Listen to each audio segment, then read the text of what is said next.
Welcome to Circle of Hearts Radio. Journey with Grandmother Alaya as she enters her magical world of relics, sacred sites, and ancient crystal skulls. Meet with exciting trailblazer authors and individuals shifting the consciousness of humanity. Send her your questions to be answered on air on her monthly segment, Ask the Oracle. And now your host, Grandmother Alaya, in the sanctuary on the airwaves on OMTimes Radio.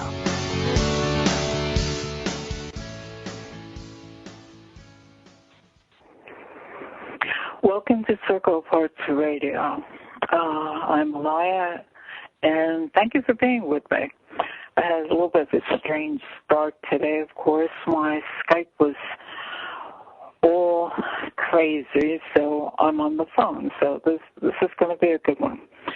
Well, actually, the topic is a really very timely topic, and it's really interesting how sometimes Spirit arranges, certain connections. As we go toward the end of the year, it's usually a time of reflection and looking back. And well, if you really just look at the world, it's been horrible. It's been chaotic. It's been a mess. And everybody's in a really sad state. And also, we've been influenced so much by people's opinions and what we read that we forget to start thinking for ourselves again. And we forget that humanity is really all one. We're all the same. So today's topic, I'm bringing Dr. Stewart Bitkoff on, and his paper, The Sufi Call, Making a World a Better World, centers on the premise that you make a world better by making better people, one person at a time, and also opening your mind to the idea that we're all the same. For humans, forget about different religions, forget about everything. Just forget that we all are on this planet. We all have hearts. We're all part of humanity. And let's start understanding each other. I met Dr. Bitkoff on Humanity Healing online, where, I helped moderate the forum. And I read some of his work, and I was really interested, and I friended him. And then, he contacted me about his paper. I'm going, this is really perfect, because I'm noticing there's a shift that our people are beginning to say, let's really look at the different face. Let's see where we have something all in common. So without further ado, I'm going to give you the formal introduction to Dr. Bitkoff, and then we'll get started on this talk. He's a spiritual traveler and is an advocate of Sufi mysticism and the perennial philosophy, professionally specializing in the healing applications of therapeutic, recreation, psychiatric, rehab, and mental health treatment. He holds a doctorate in education and served on the facilities of multiple colleges and universities. Welcome, Stewart. Well, thank you. It was a little, it was a little crazy there for a while, but I guess I'm on the phone, so I'm glad we're going to get this going.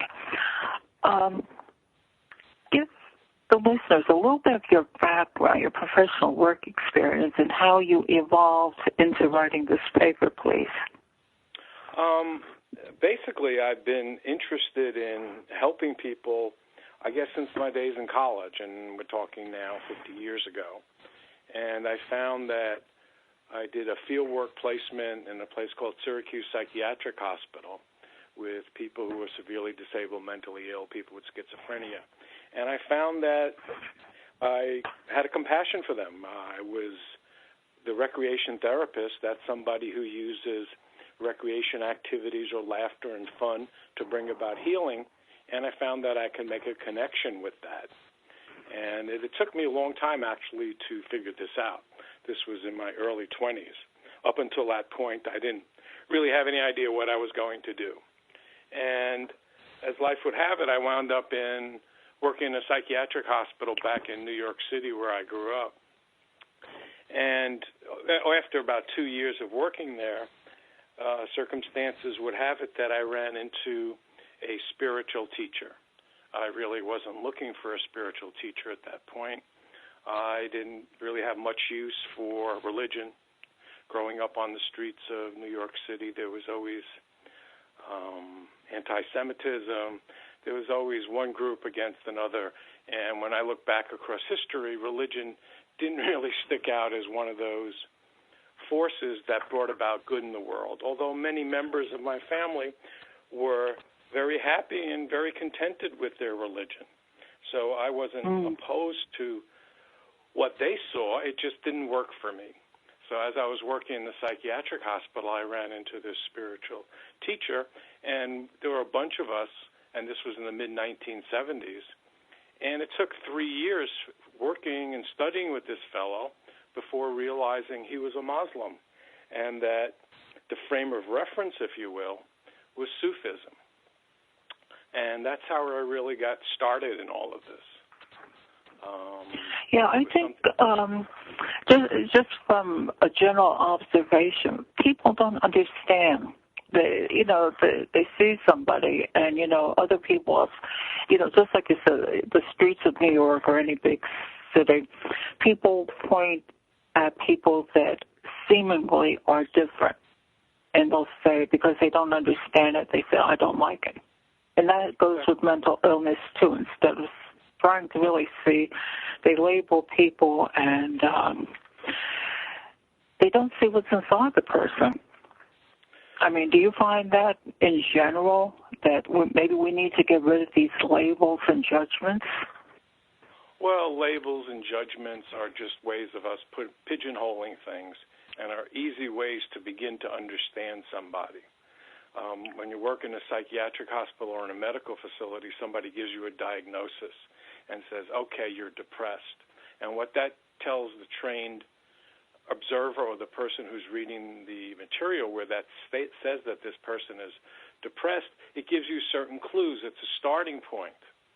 Now, when we talk about negative stereotypes like, anti-Semitism, or nowadays what we're talking about, Muslim phobia, Islamophobia, a lot of times our fear doesn't let us get past that. And, fear is a good thing for us, actually, because fear protects us. But a lot of times it doesn't let us go further. And that's the limiting part to this whole thing. When we talk about people who have been put down by labels, certainly the mentally ill have, and certainly we're talking about different religions at one time or another, all have been persecuted.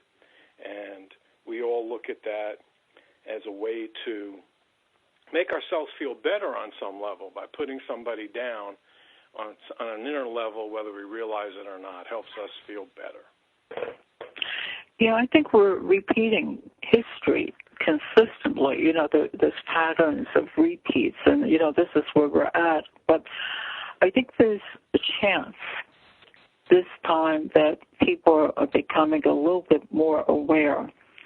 So papers like yours and people willing to speak out, and, I've seen on discussions on interfaith panels, leads me to believe that maybe we're going to be able to look beyond the fears and start making up our own ideas.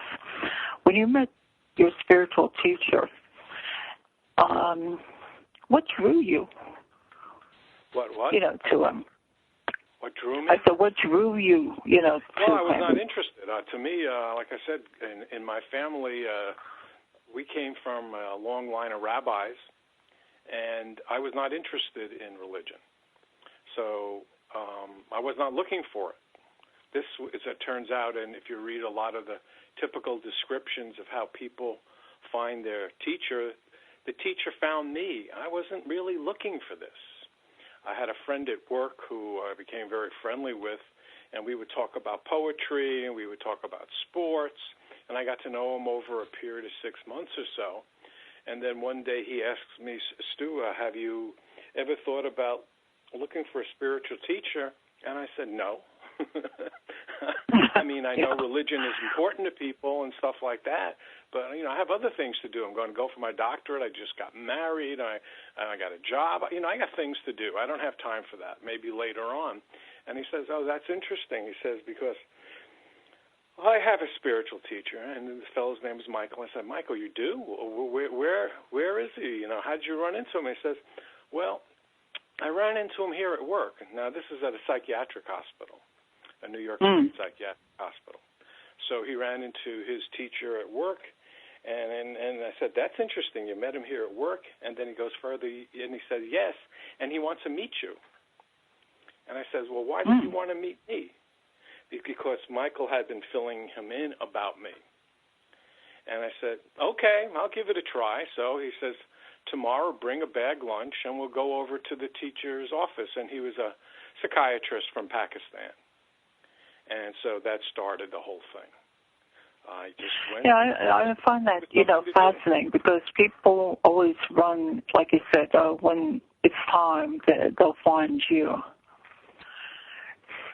So I also wonder what would have happened if, you held to your guns and said, nope, Well, once again, I'm not going to meet him. The circumstance. This was somebody I was friendly with. It was convenient. It was here at work. Also, it was the time that we were in. It was the 70s. It was just off of the 60s, where everybody was exploring everything and trying new things. Also, I was young. If somebody said that to me now, no, my legs hurt, my back hurts. I mean, that's what you might get out of me. But back then, oh, you're not going to get that out of me. Sure, it's at lunch. Okay, I'll bring a bag lunch, and we'll go talk to him, see what he's got to say. Okay, we're going to continue this after the break.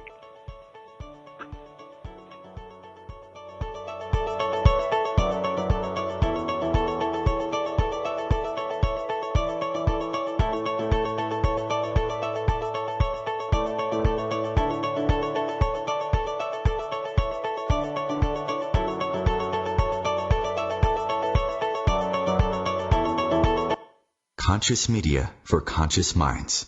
OMTimes. Being a radio host on IOM-FM allows you to build your show on a rich platform with the power of the internet to fulfill your outreach goals and connect with a very specialized and global online audience, unlimited by time and distance. OMTimes Radio will provide you with web relevance, a recognizable conscious brand, and with the standard of excellence that has accompanied every single OMTimes endeavor. Host your show with OMTimes Radio Network. Hi, this is Sylvia Henderson, intuitive life coach and energy healer. Are you ready to elevate and rise way above your normal? Be sure to listen to my show, Intuitive Transformations, on OMTimes Radio, Sunday evenings at 9 p.m. Eastern. Get the inspiration you need to transform your life. Adopt US Kids presents Multiple Choice Parenting. You've messed up your daughter's haircut. Do you A, get spiritual? Mom, where's the mirror? Beauty is within. Oh. B, find the positives? Less time blow drying, more time texting? Or C, show empathy? Mom, you really don't have to. Twinsies! I kinda love it. You don't have to be perfect to be a perfect parent. Thousands of teens in foster care will love you just the same. For more information on adoption, visit adoptuskids.org. A message from the U.S. Department of Health and Human Services, Adopt U.S. Kids, and the Ad Council.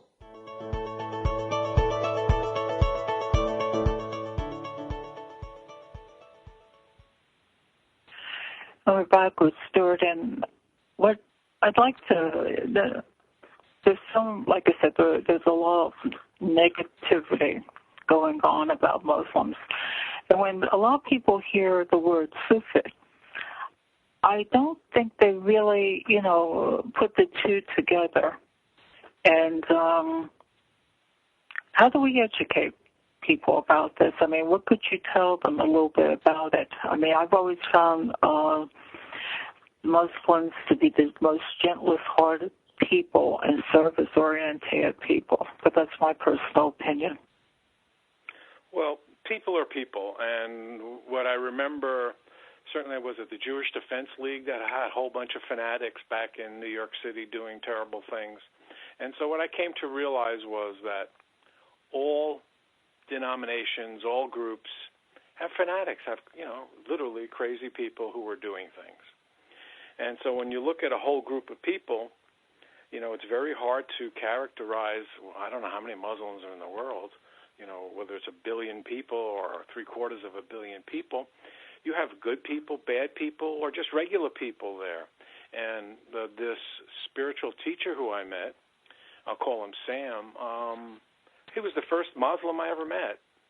He was the most loving, kindest, gentlest. He was like a father to me. And so this goes back to the 70s, long before the current history that's going on in the world the way it is now. So to me, he was just a loving, kind person. And growing up in New York City in the hospital where we worked, there were people from 70 different cultures that were working in the hospital in New York City. So I got to meet people from all over. Some of them were terrible. Some of them were wonderful. And so as I got to know people, that was the way that I would look at them. Now, what we were talking about with this spiritual learning and why it gripped me, it was different than religion. In the first session when I went there with the lunch, Sam answered every question I had about religion, about, why do people fight? Why are they different? Why are there different religions? And, I'll just use that as an example. Why are there different religions? Because the answer to that is that because people across time, place, and culture are different. The religion that would be acceptable in Israel 2,000 years ago had to have a father figure. Women were treated as property back then. Okay? Now, today in our world, in modern America, the perennial teaching, the teaching or the underlying energy, the light, the part that we were taught to turn towards, expresses the teaching in the form of the sciences and the behavioral sciences. So in our world today, to get a modern American interested on some level in what is the connecting factors in the universe, how are we all one, it has to be presented through the sciences. In the 1950s, astrophysicists identified that there was an underlying particle that was the same in everything in the universe. That's people, rocks, metal, everything. This is in the 1950s. That was in the 1950s? Yes. They first discovered. Wow. Idris Shah noted that in one of his books, and I was surprised about that. And now in our world today, we talk about string theory, we talk about a God particle, and we talk about that science is basically at the frontiers of asking the questions about what the mystics have been saying since the beginning of time. There's a palpable, living, breathing energy that underlines everything in the universe. A part of that is in me, you, and in everything. We're all brothers, sisters on an inner level. And we're missing part of our personal development unless we connect with that part of ourselves. That part is the center, the heart of us. The Sufis have been called the followers of the heart, the way of the heart. What they're talking about is the heart of the soul, this inner place that is most like the creative element in the universe, this energy which brought us to this place and will take us on to the next place. Now, why is that important in today's world? Why is that important? Because as far as I was concerned, if there was ever anything that would help us all realize that we were all one, that we were all working together here, it would be a connecting of this element. And when I was in the spiritual school, we were taught to connect with that element, be one with that element.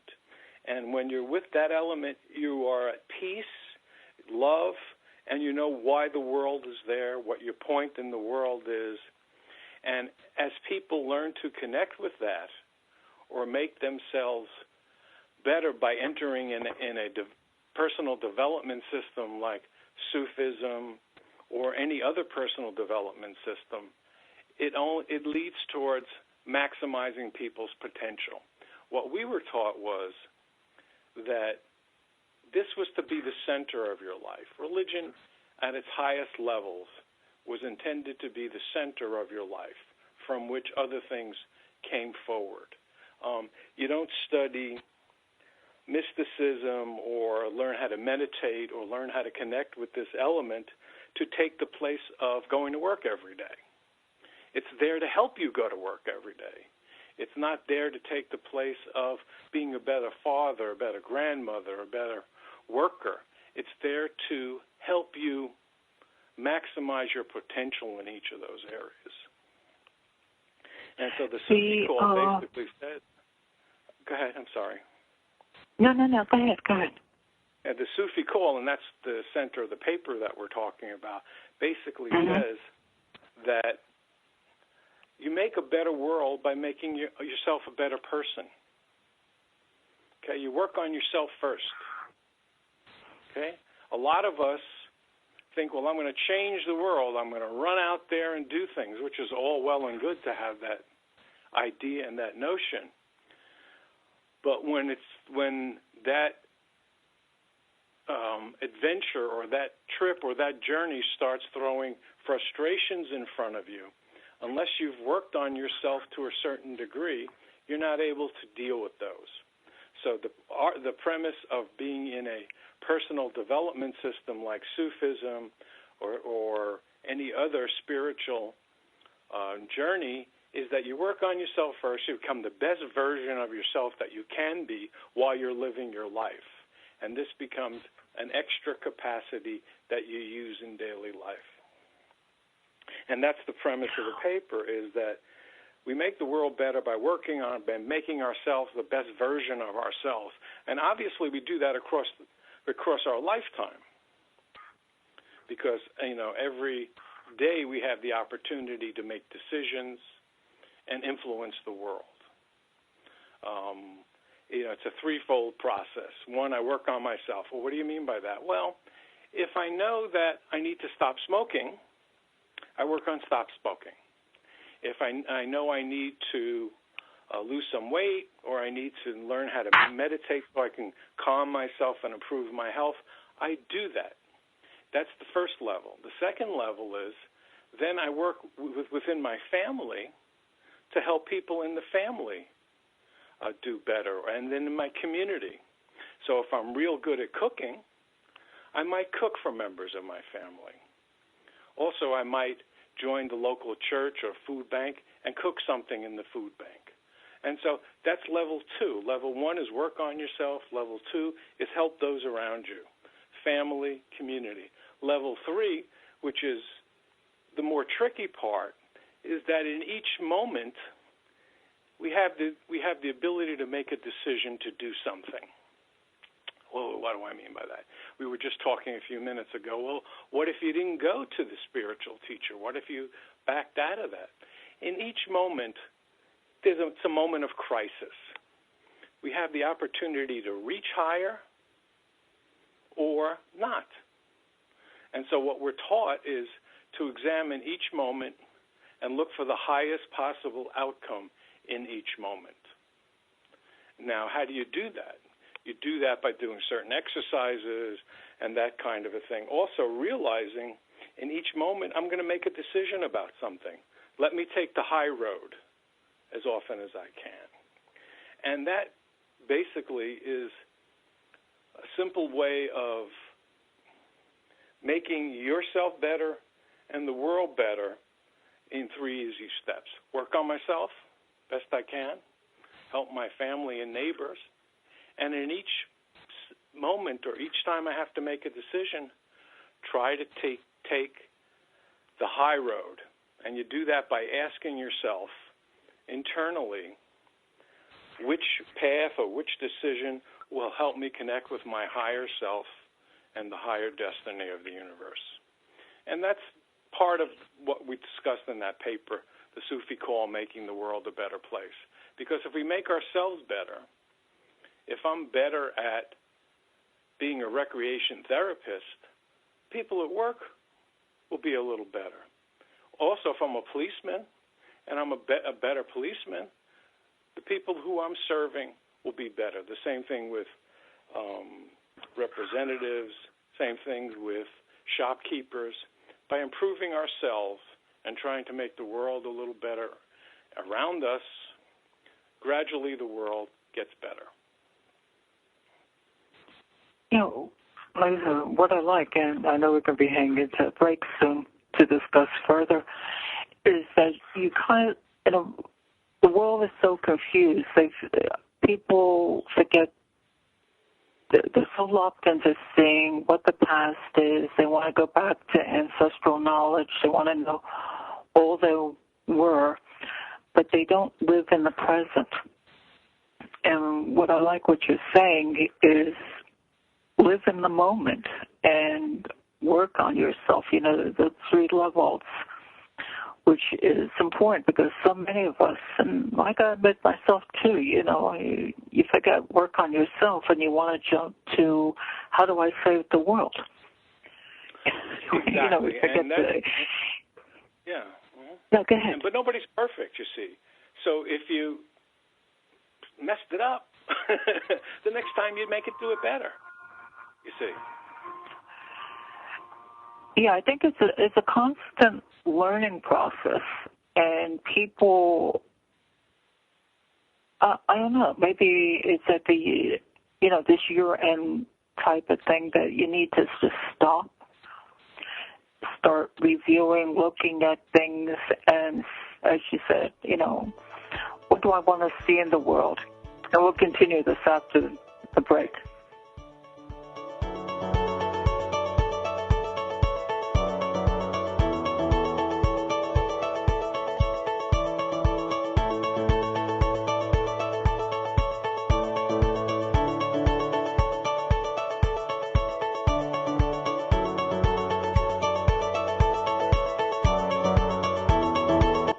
The Real Conscious Connection.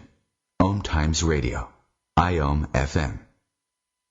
Have you ever wondered how to change your love paradigm? The secret key is finding a love partnership, not just a regular connection. How do you find these?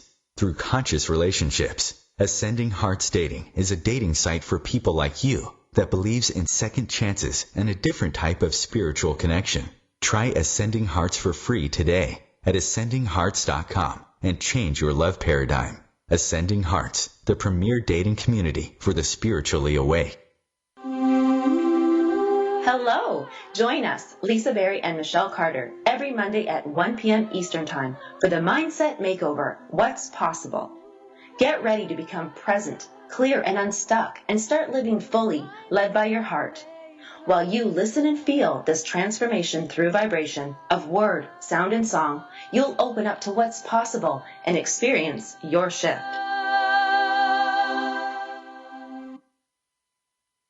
Hey, this is Reva McIntyre, and I wanted to talk to you about a serious problem right here in our own backyard. Did you know that there are nearly 16 million kids struggling with hunger in America? That's why the Feeding America nationwide network of food banks collects surplus food, engaging their communities in solving hunger and giving hope to hungry kids and their families. But they need your help. Support Feeding America and your local food bank at feedingamerica.org. A message from Feeding America and the Ad Council.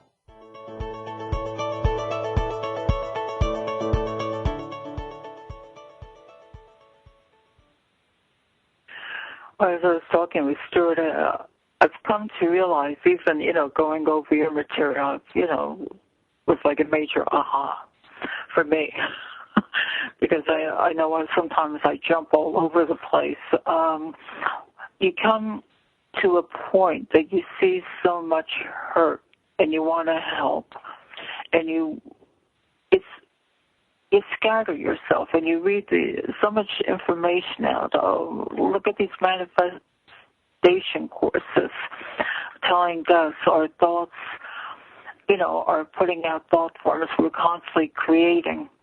And what you're saying is, is stop, you know, slow down, you know, take control of you, and maybe you can start to open your eyes a little work on yourself. Maybe if you start to listen to your own heart and your own thoughts instead of all the static energy around us, and you might see things different. I mean, is that kind of... Well, that's one of the things that you do. That's one of the things that you do. I mean, what I was talking about was living in the moment. That's the first thing. That's one of the exercises that we were taught, how to live in the moment, how to concentrate. I mean, one of the things meditation teaches you how to do is concentrate and really focus on the moment, focus on the now. And that's one type of exercise. And what you have to do is, look, we were created to live in the world and be a part of the world, right? And each of us is different. And this is a general structure, rubric, or that kind of a thing, how to set this whole thing up. Is that 1, work on yourself, 2, help people around you, and then 3, make decisions each moment that help self, others, and, that are tied to your higher self. And 1, you have to come and connect with your higher self by asking yourself these questions, and you do that over a period of time. Some people do this naturally. Some people have to awaken that capacity in themselves.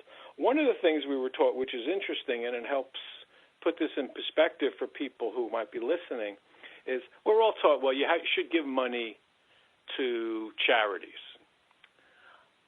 I didn't go easily into that. I mean, I just, money was tight. I needed money, this and that. So I had a basic resistance to doing that. And what we were taught was, look, you're a human being.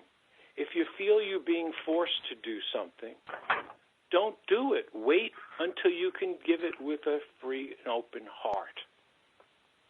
And what I'm saying with that is, you have to get to know yourself, work on yourself. This was a resistance that I had. It took me a while to break through that. Giving for some people is very difficult to do. If you can't do it, don't do it. Do something else. If you can't give money, and you want to help somebody with something, or just ask them how their day was.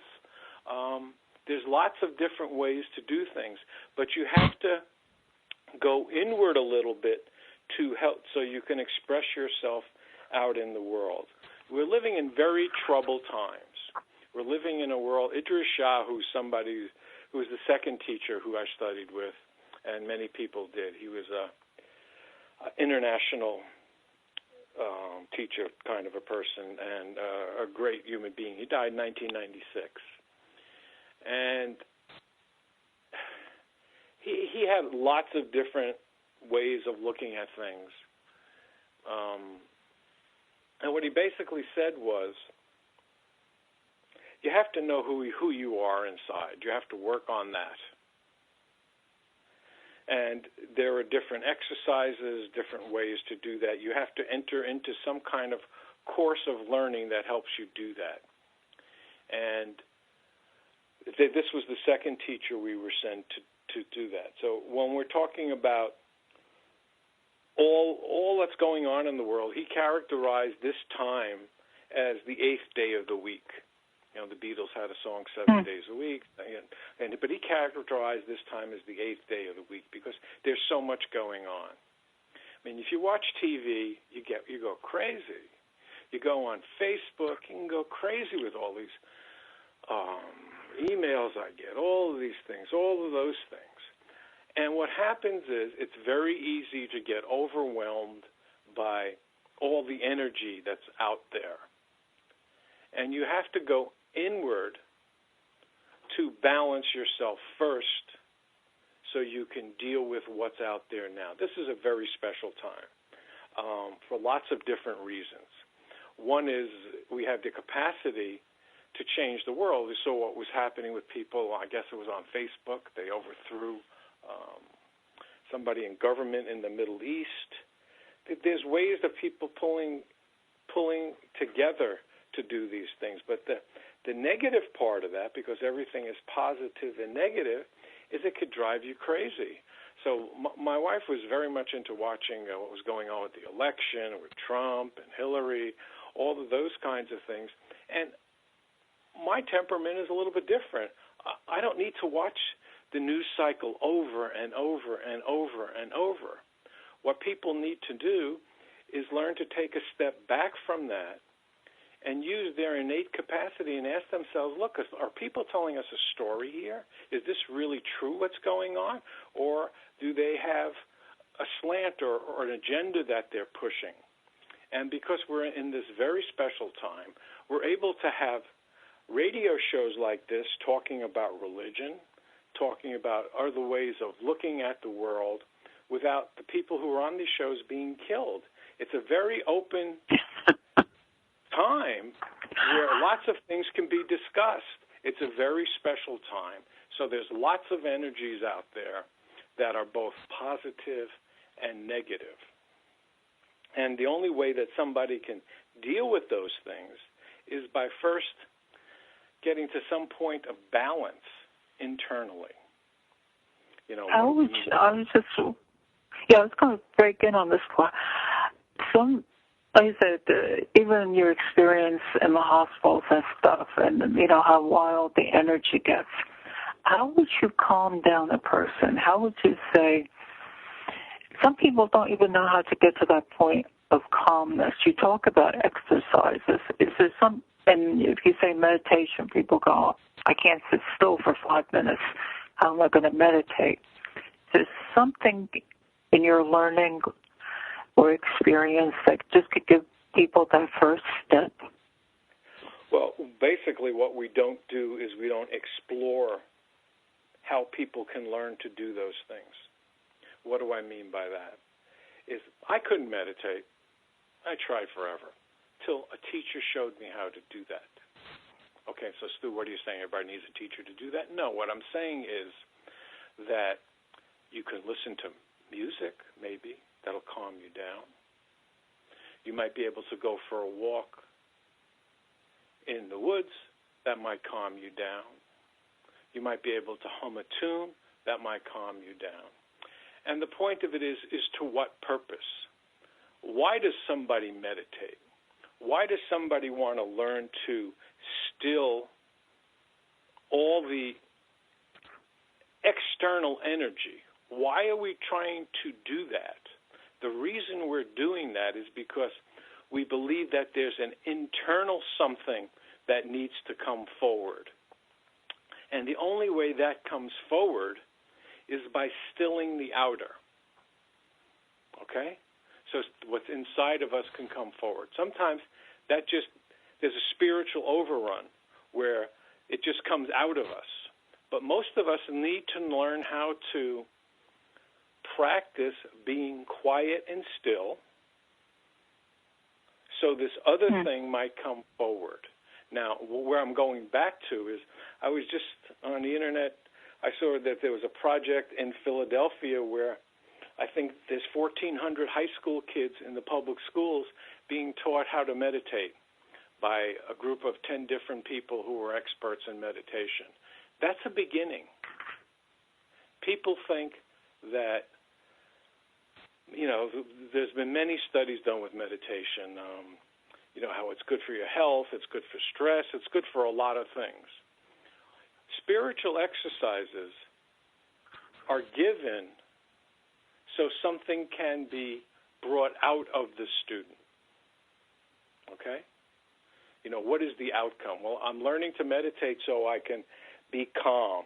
Okay, that's good, but you're limiting it. All right? There's something else there that if somebody indicates to you that there's another potential, how do you get to get that to come out? Then that awakens another whole possibility. What I'm saying is that there's a part of us that we don't use in ordinary life, this spiritual consciousness, because one, nobody said we could do that until recently, and then two, nobody shows you how to do that till later in life. Our education systems are really good at certain things. One of the things it's not good at is making healthy, emotionally healthy, and spiritual healthy young adults. Okay, I worked with people with emotional problems. The only time people go for help or learning about emotional problems is when they have a problem, instead of somebody along the way saying, you know, you have emotions, you have anger, you have joy. Let's learn how to express this. Oh, joy feels different than this, and anger feels different than that. Why do you need to learn how to express that? Because that's part of being a human being. That's part of living life. And then somebody else hasn't showed them that there's a spiritual capacity in you. And this is what that feels like, and that's how it's representative. What we've had in religion is just repetition and formulary learning. You say this prayer, and, you know, God is supposed to hear you, and sometimes he does, and sometimes he doesn't. And the potential of spiritual learning, of being able to connect with God on an inner level, or the light on an inner level, so you can use that connection to live your life, isn't really presented to people in a way where they can practice and then have it happen for them. Yeah, I think if just listening to that, you know, I look at so many young adults, which will be our leaders.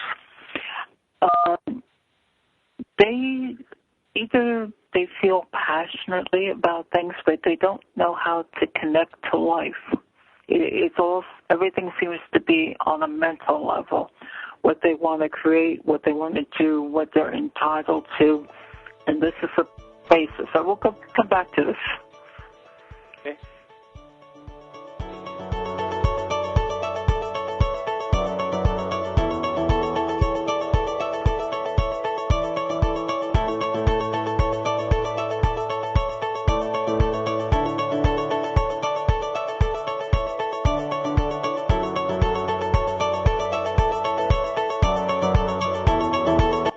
Feed your soul with Waves of Consciousness on OMTimes Radio. The number one reason girls drop out of school in sub-Saharan Africa is lack of access to feminine hygiene products. The Pads for Schoolgirls Project, an outreach of Humanity Healing International, is changing this paradigm by setting up sewing programs at schools, teaching girls a vocational skill, while producing the reusable pads that help keep them attending classes. The girls pay it forward by making and giving pad kits to other girls in need. To learn more, visit humanityhealing.org. Humanity Healing is where your heart is.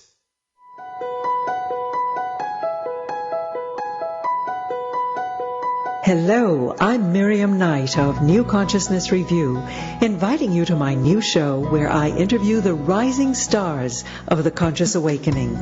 We'll explore the many faces of consciousness in action and intriguing perspectives on life, the universe, and everything in between. Join us each Wednesday at 2 p.m. Eastern on the Rising Stars Show. People are always looking to invest in a good opportunity. So what if you could invest in the future of kids, like a stock? Not the kind of stock that's about making money, but a stock for social change called Better Futures. With your investment, it helps students like me go to college. My name is Charles, and I'm your dividend. Invest in better futures with UNCF. Visit uncf.org/invest. A mind is a terrible thing to waste, but a wonderful thing to invest in. Brought to you by UNCF and the Ad Council.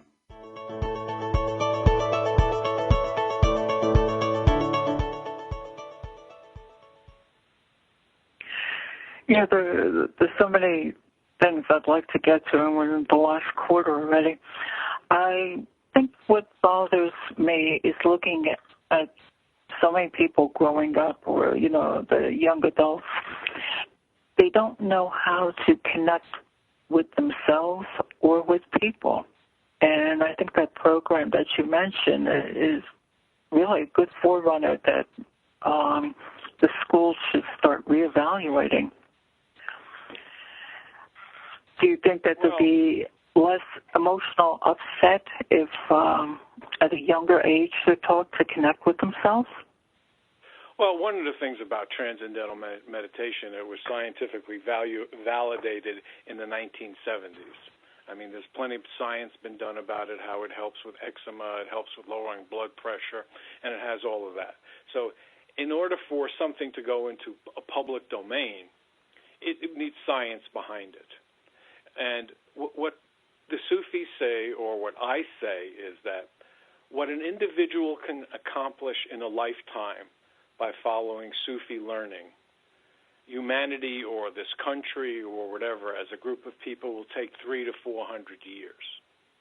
Because don't forget, I started in this learning in the 1970s, and I've seen tremendous shifts. Things are happening much faster because of the internet, and because we live in very dangerous times. So we have to find solutions to these things. So things will happen faster, or not good things will happen. And so people are beginning to realize, and there's a real fight out there. I mean, when you look at the war on drugs, I mean, the drugs and the alcoholism, the sexual promiscuity, all of these problems, what is the solution to these things? I say the solution is you make better people. How do you make better people? That's what the discussion needs to be about. Because Sufi learning worked for me doesn't mean it'll work for you. There's 100 human development systems. What does holistic learning entail? What is an African proverb? It takes a village to raise a child. When you think about what that really means is you got a whole lot of people in a village. You got a blacksmith, you got a witch doctor, you got a hunter, you got a mother, you got all kinds of people all giving input to the child who also has their own inner capacity. And then over a period of time, if things go right, that person develops their full potential and they take their place as a member of the tribe, a fully developed person. And we're not doing that in our society. They say, well, religion and spirituality and teaching about emotion should be the job of the parent.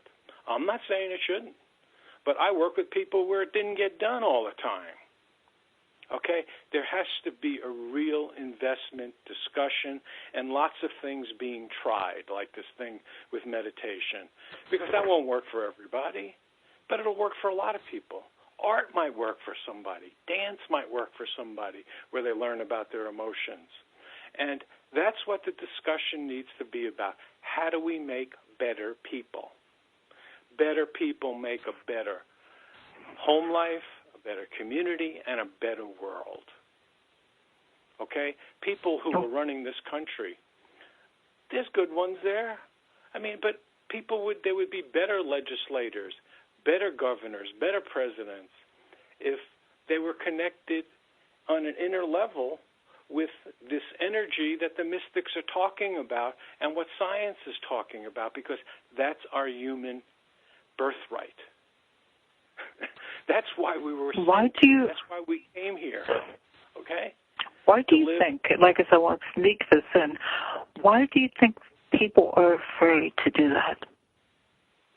They don't know it's to look at themselves to make them better. They don't know it's a potential, and any change is frightening. We have certain things that are hardwired into us because we're products of millions of years of evolution. All right? One of the things is anything that's a change creates anxiety and fear. And what we have to learn, people have to point out to other people, look, you're hardwired with that. We know that. That's why you're nervous. But that's part of you. It helps you in certain situations. It helps you when you're walking through the woods and you hear a noise behind you. Okay? But in this situation, you need to get past it, like, something like stage fright or something like that. It's to help make you sharper, more aware.